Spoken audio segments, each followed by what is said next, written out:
Good. Fire away. First of all, just looking ahead to the weekend, how big a game is it, and how close do you think you are to finally getting your safety ball?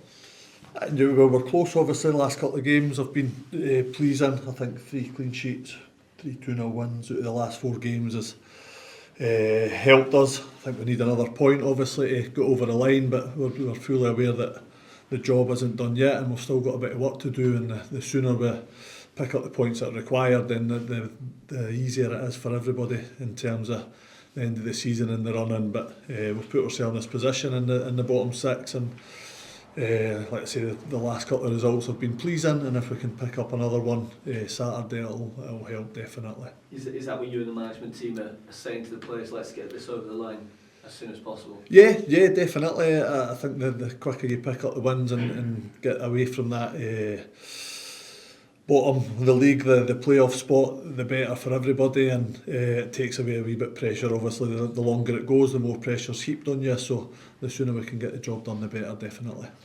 Since the manager's not here, I'm going to ask you about his future. You see it so many times, you've been with him a long time, he gets linked away very often. How does he deal with that personally, and how do you as a management staff deal with it when he does get linked with other moves? How he deals with it, I'm not sure. He plays his cards close to his chest, so in terms of from my point of view, working with him over the years, you're spot on. There has been that speculation and it doesn't go away, and there's a reason for that, because he does his job so well, and he's done his job so well in the past years of being a manager. So from our point of view, nothing changes. Like you say, our focus is solely on Saturday.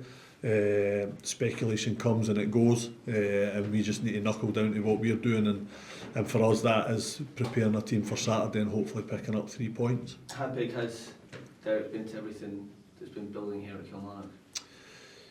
Well, huge obviously. I think that there's frustrations this year that we are in the bottom 6, and I think our start to the season, our first quarter was tough, and we've probably not been able to recover for that in terms of getting enough points to make the top 6, but there's no getting away from the frustration from all of us that would rather be in amongst that and looking at a place to fight for that European spot as teams are in the top 6, as opposed to the pressures of being in the bottom 6 and fighting to stay away from that playoff spot and bottom of the league. So from that point of view, is huge, is ambitious, and is wholly frustrated with the way the seasons went, as we all are.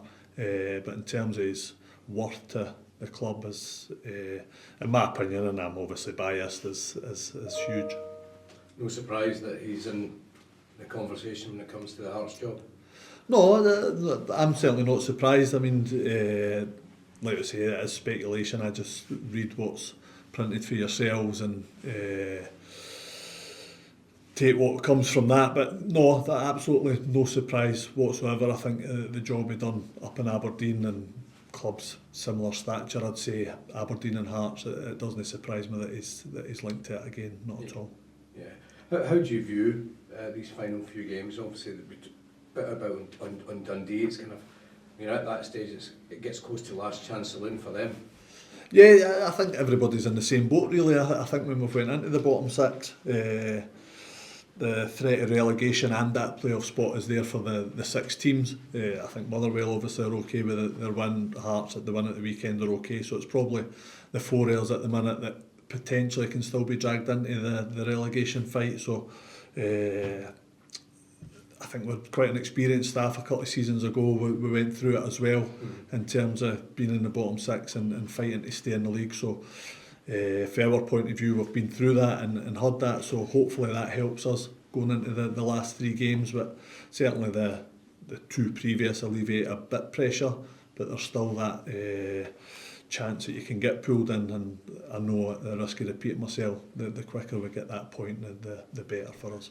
Danny's talked there about the games against Dundee, like goals are plenty. I mean, what sort of Dundee are you expecting, given that they're like 10th and they're desperate for the points? Yeah, I think Danny's spot on. The games we've had in the last 2 seasons have been wholly entertaining. They've been late goals, drama, and I don't think that will change. I think in terms of the need for points, we're both in need of them. So and in any given day that any team can beat each other in this league, I think that's been proven. So we know it'll be a a tough game. Dundee are a good side, they've got goals at the top end of the pitch, so we're aware of that threat, and we have to just make sure we're prepared as best as we can to deal with that threat, and hopefully carry a threat ourselves at the top end of the pitch and take care of business. Well, what would you say, having worked with Derek at Aberdeen, here at Kilmarnock, if you were to pin down his best attributes as a manager, what would you say? Put him on the spot there. I think it's for all we see really, his results that he's picked up, his win percentage will be big, I'm sure, on that. The way he built Aberdeen up from where they were at the time he went in, to have them consistently competing at the top level of the league, and making sure they were in Europe and cup finals and semi-finals year in, year out. I think that success rate speaks for itself for him, really. And you've stepped up to be his assistant once Tony left. How much have you enjoyed working alongside Derek in that even closer with?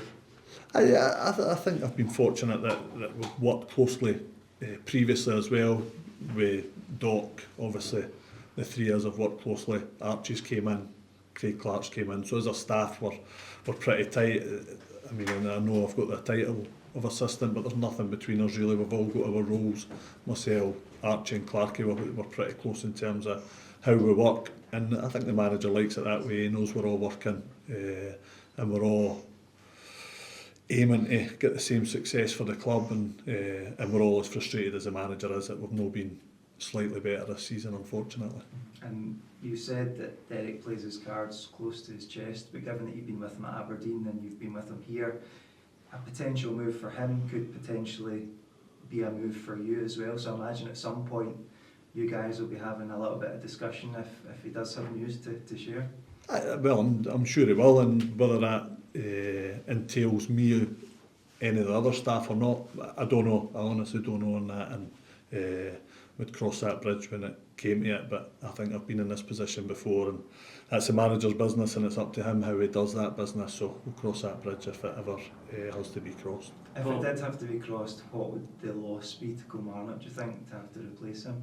I think in football people move on, and it's constantly changing and evolving, so I'd like to think that the club are always in a position to be ready if anything was to happen. I think managers get sacked, managers move on to better things, so there's always a evolution in the game, and I'm sure the club will be prepared if they have to be for that eventuality. I'm sure they'll be in a position to bring someone else in and move on, and that's constant. Every club moves on if they need to, but we'll just see how that develops, obviously. That'll do for speculation, guys. Just move on, please.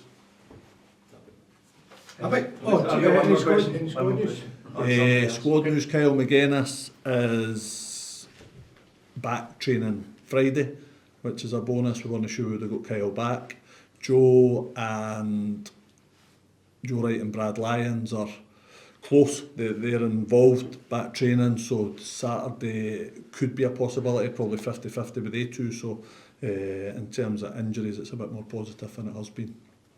And just one on Bobby Wales. Paul, we know how good a player he's been coming through the youth product and showing himself in the first team this season. Again, another player like Danny Armstrong out of contract, linked with Swansea a few days ago. Any latest on where he could be going, or what it's like trying to kind of help guide him through this stage of a career?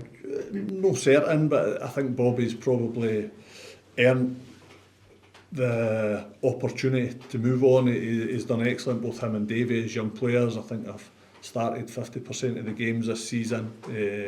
Certainly in terms of involvement, I've been a high percentage of involvement in all games. So it's no surprise that Bobby's generated that interest.